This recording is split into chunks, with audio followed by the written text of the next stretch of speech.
नमस्कार.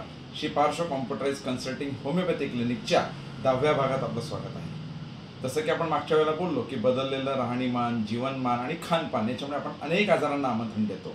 त्यात मुख्यत्व आजार जो आजकाल आढळून येतो तो म्हणजे ओबेसिटी, लठ्ठपणा. लहान मुलापासून तर मोठ्यांपर्यंत, स्त्रिया असो की पुरुष, लठ्ठपणा हा सगळ्यांना भेडसावतो. पण या ओबेसिटीला होमिओपॅथीमध्ये 100% उपचार उपलब्ध आहे. वजन वाढवणे हा सुद्धा एक मुख्य आजार आहे जो अनेकांना भेडसावतो की खाल्लेलं अन्न पचत नाही, तर वजन वाढवणं सुद्धा होमिओपॅथीने शक्य आहे.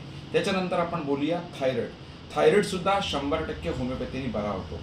विशेष करून स्त्रियांमध्ये थायरॉइडचं प्रमाण खूप जास्त प्रमाणात आढळते. यानंतर आपण बोलूया लैंगिक उपचार. ह्या विषयावर जनरली आपण खूप जास्ती बोलत नाही किंवा चर्चा करत नाही, पण सगळ्या लैंगिक आजारांवर श्री पार्श्व कॉम्प्युटराइज होमिओ क्लिनिकमध्ये उपचार उपलब्ध आहेत. आजच्या भागात एवढंच. भेटूया पुढच्या भागात नवीन माहितीसह आणि नवीन आजारासह. तोपर्यंत धन्यवाद.